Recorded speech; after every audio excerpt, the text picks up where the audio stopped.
The session, everyone. First of all, before we start on to this topic, I hope you guys have watched all the previous recordings and the lectures. And if you have any question, feel free to reach out to me. Now, the topic that we have for today is actually not that tricky because SBL is again very simple topics are there. The topic that we have for today as well is actually quite simple as well. So let me share my screen and then we can start with the session.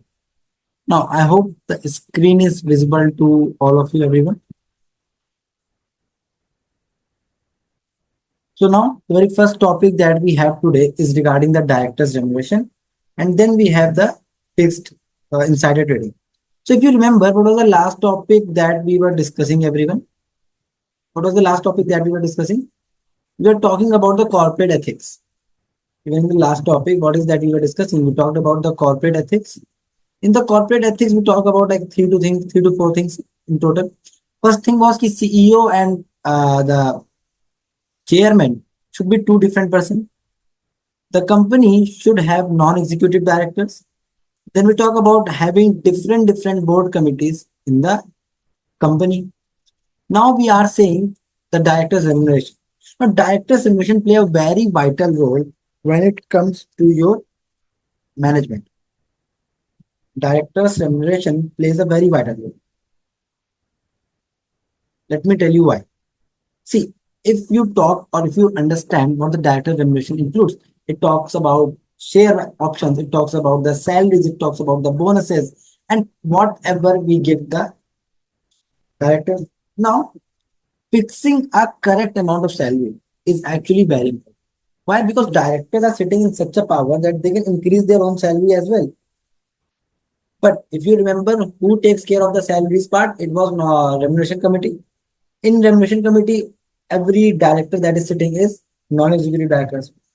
Again, so directors cannot set their own salary. This is the major thing that we are learning in the directors remuneration. After that, we have insider trading.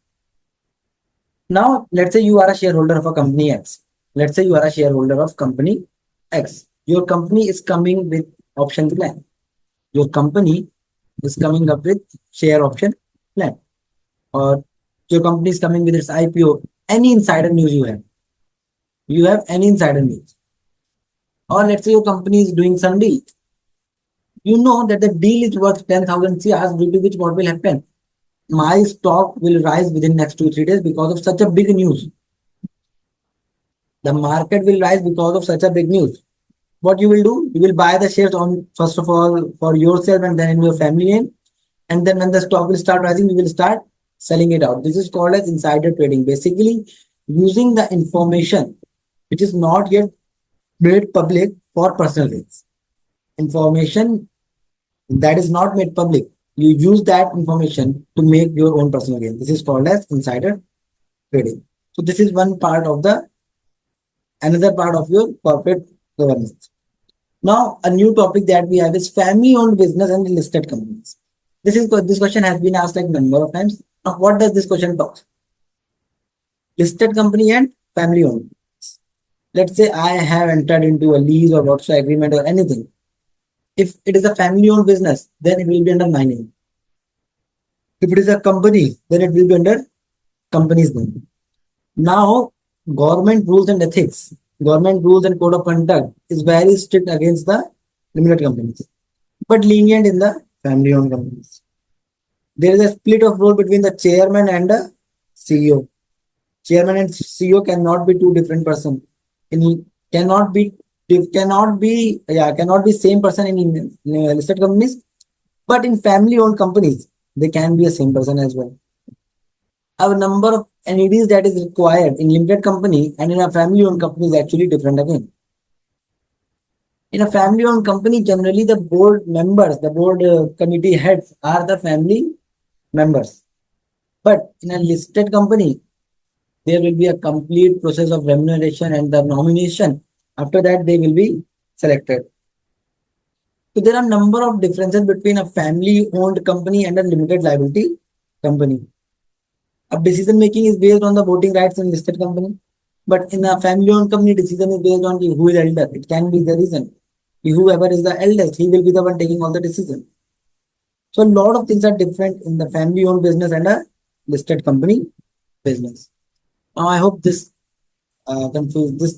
two part is clear.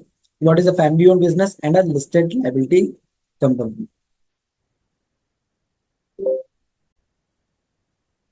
Now the new topic that we have today is called as integrated reporting. One of the very important topic for today, that is integrated reporting. Now what does it actually mean? First of all, understand that. Or what is the need of integrated reporting? Basically, integrated reporting talks about not just showing the profits. It talks about not just showing the profits, but also talk about the people, talk about the profit, and talk about the planet, people, and profit. So it gives a more holistic view on how a company is operating. It gives a more holistic view on how actually is the company operating. Because in a traditional method, what do we do? In a traditional report, we just talk about what is actually happening to the profit, why are profits increasing, decreasing, basic things. But now, because of sustainability, what is actually happening?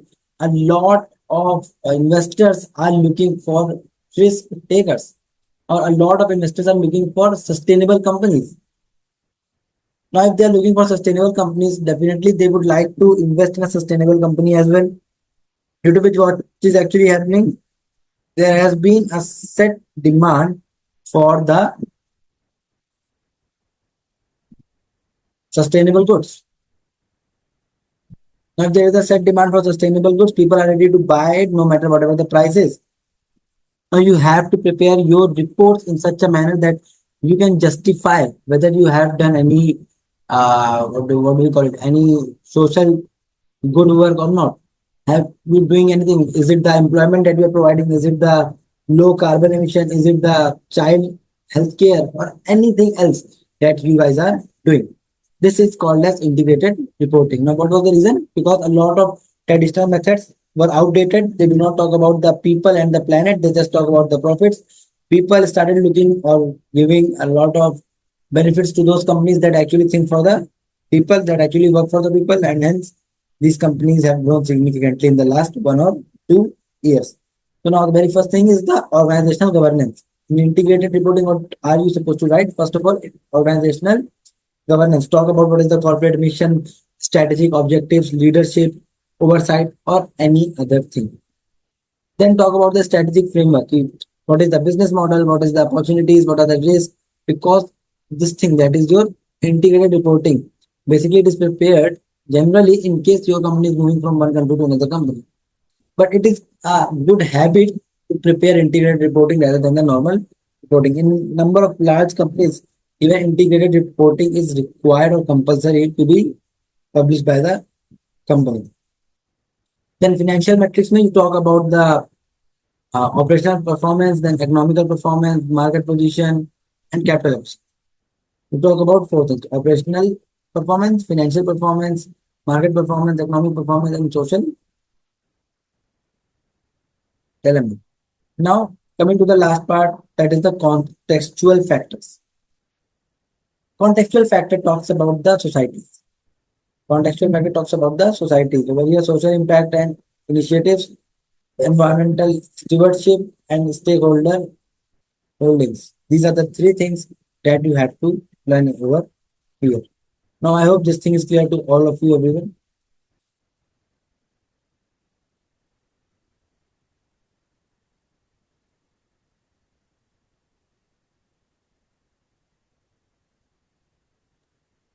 Yes, sir.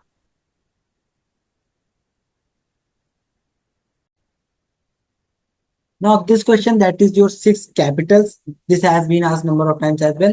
Now, what are the six capitals that we have to consider? We have financial capital, manufacturing capital, intelligence, human capital, social capital, and natural capital. So these are the six capital that we have to consider everyone. In financial capital, we talk about the financial performance. We talk about the, and here we talk about the cash. What do we talk about, everyone? We talk about whatever the cash that the company is having. Do we have the enough cash or not? Can we take on that project?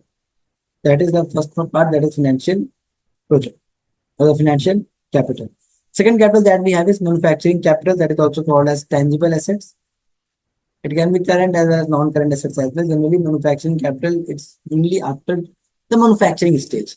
Whatever you have after the manufacturing stage is considered as a manufacturing capital.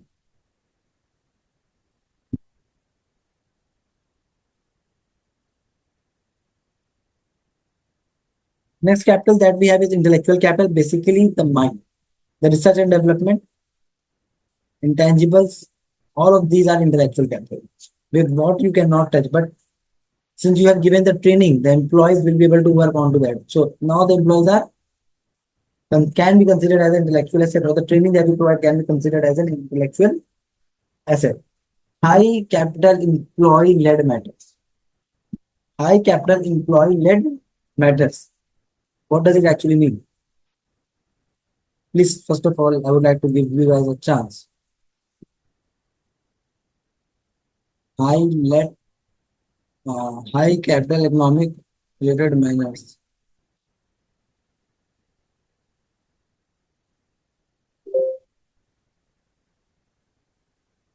Okay, guys. Any question over this side?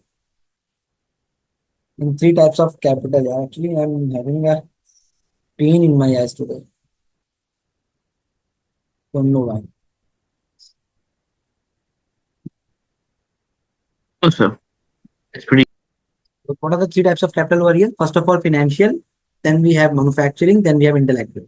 Financial, may you talk about the funds, you talk about the money, you talk about the cash flow.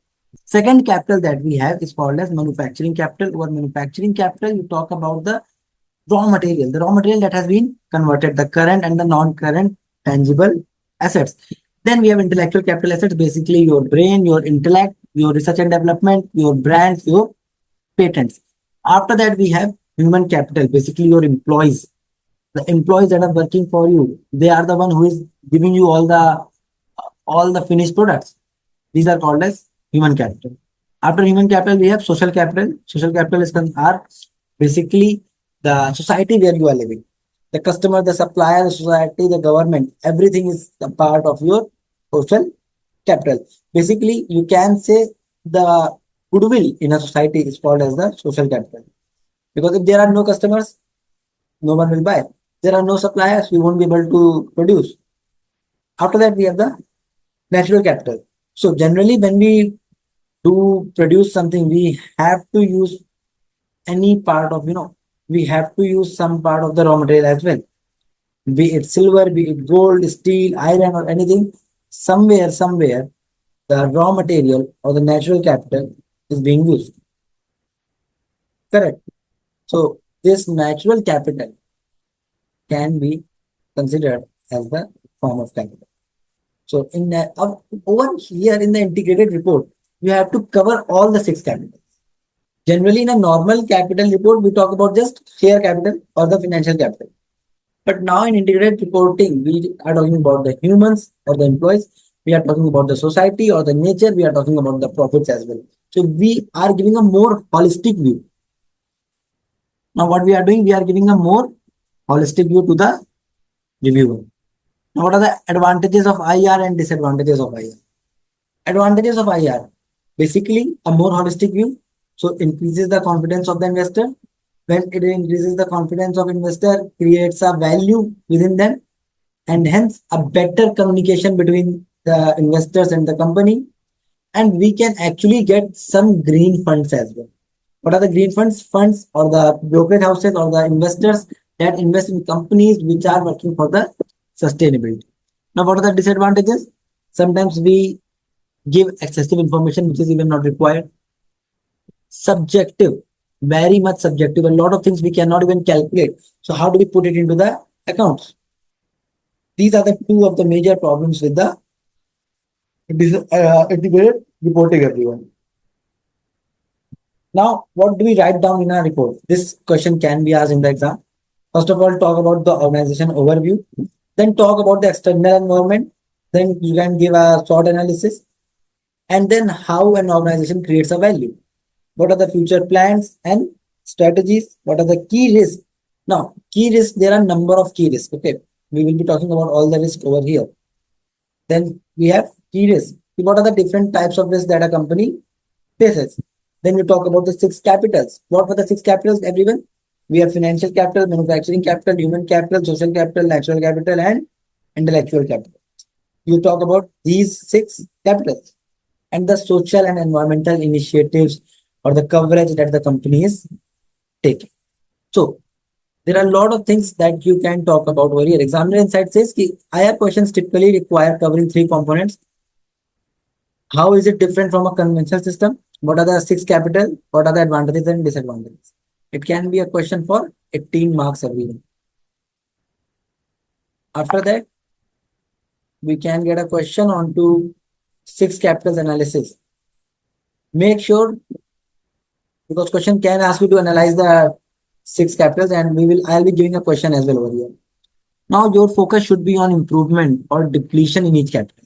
If we are doing something, is it going to improve the capital or is it going to deplete the capital? This is something that you have to calculate.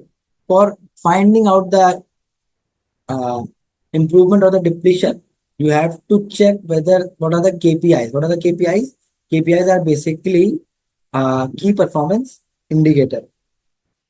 Now, key performance indicator is one thing, but if you are not able to, just to identify whether the key performance indicator, each and every capital can have a different key performance indicator. Each and every, each and every kind of, what should I say? Each and every capital will have a different KPI. So you can come up with a KPI on your own. It's not like you have to directly put on the KPI or you have to learn KPI somehow. Read the case and then come up with the KPI on your own. Now the format consideration. Tabular format, not necessarily required. It's completely up to you. You just have to be clear. How these things are actually something that we have been studying in all the way long. Okay. Now the key focus areas are the same. Common pitfalls. Don't overcomplicate the IR concepts. Remember, IR is voluntary disclosure. You don't need to put it everywhere.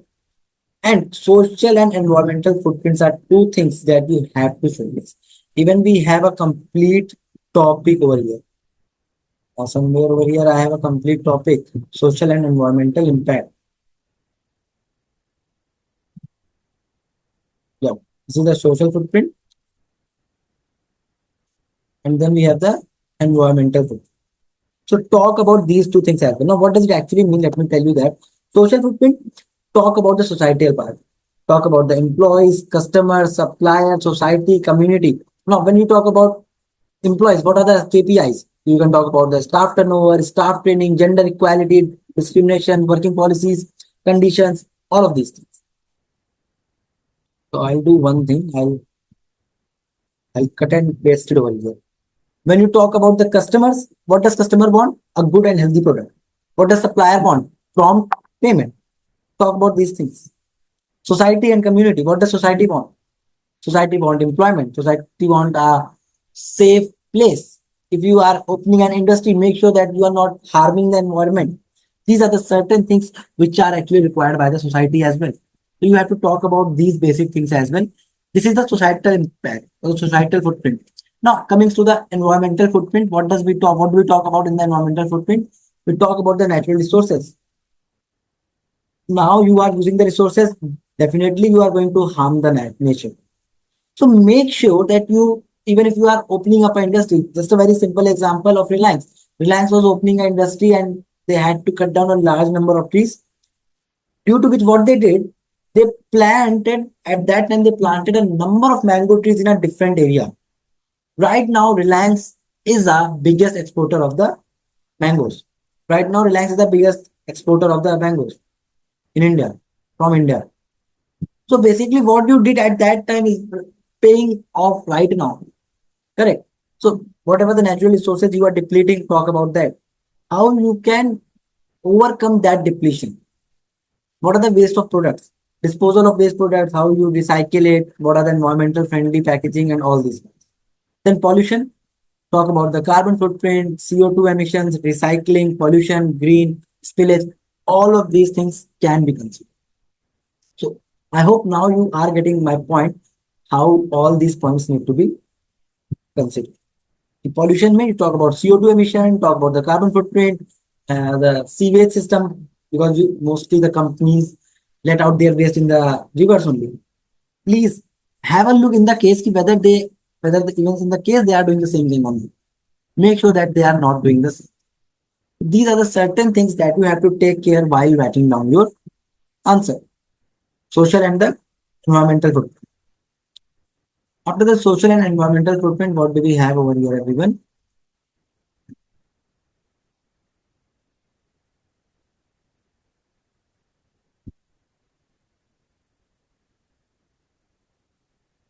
Now, the second part of the session. First of all, if you have any question up till now, please let me know first, guys. Any question, anyone? No, sir. Okay. Now, the next part that we have is the risk management. Now, if you remember in the risk management, we have already discussed one model that was TARA model, correct, everyone? We have already discussed the strategies of the risk management. Now, sir, if we have already discussed the strategies, then how come we are studying this again? But there are different types of risk. First of all, you have to remember all the risks. What is the business risk? What is strategic risk, financial risk, liquidity risk, credit risk, foreign exchange risk, interest rate risk, market risk, environmental, reputational? A lot of risks are there. Correct? A lot of risks are actually given over here. So now, if you just think, what is the actual meaning of all these risks? What is the actual meaning of all these risks?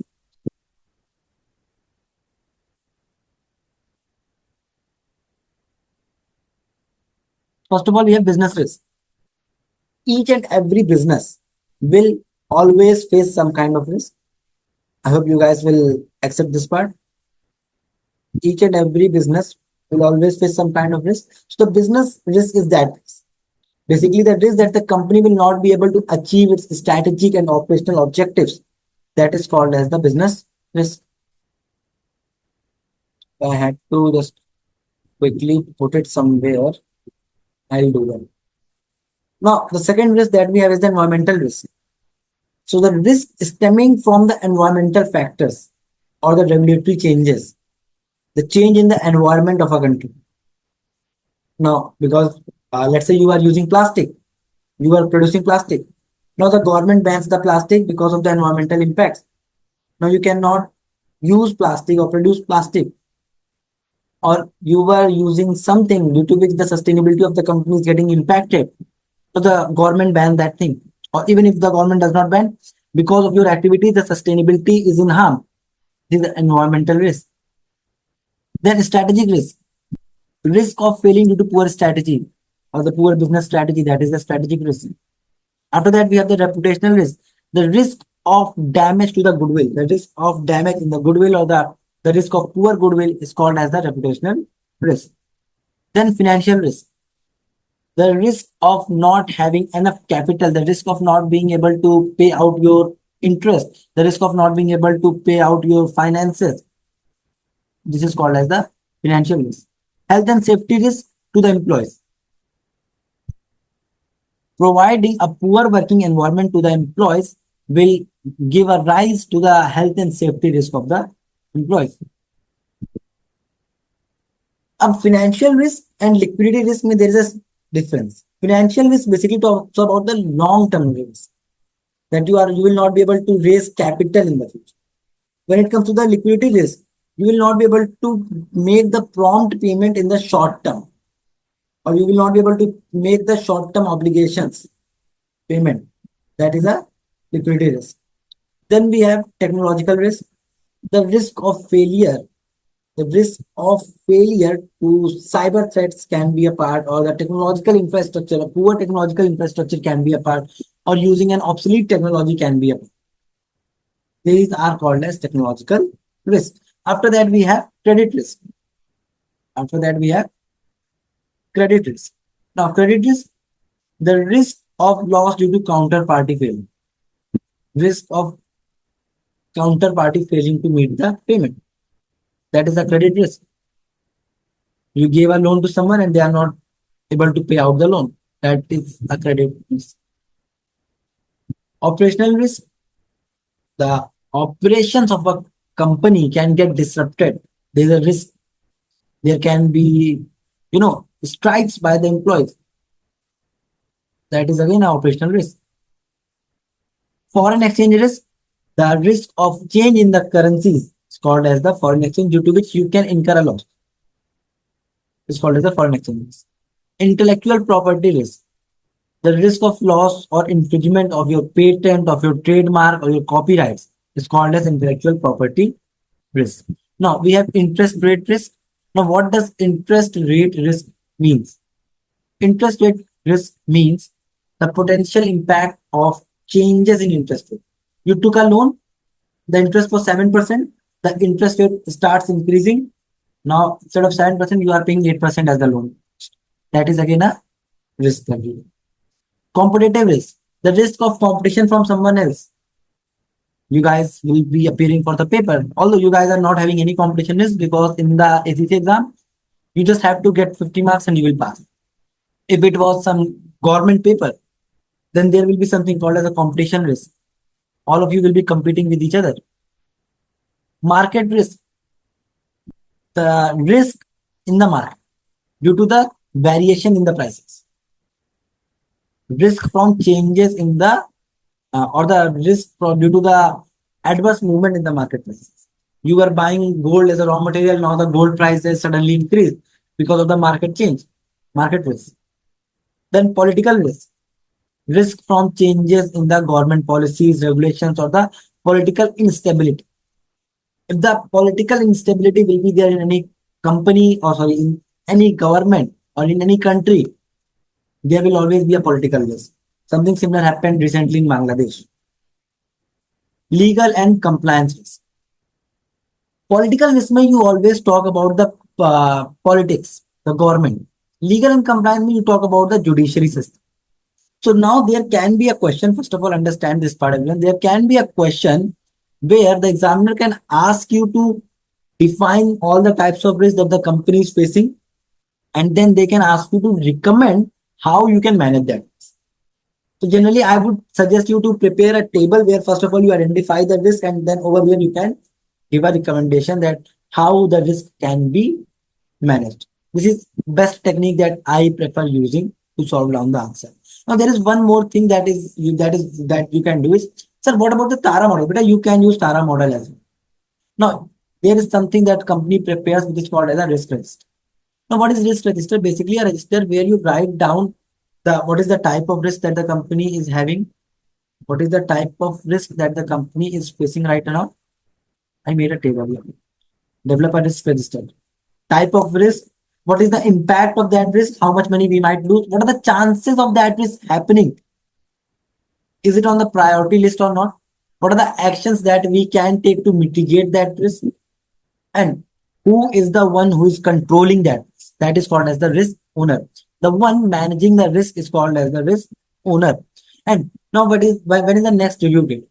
I identified the risk today, that is 6/11/2024.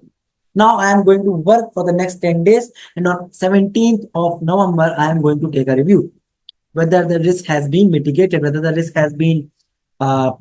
risk has been mitigated, transferred, or whatsoever.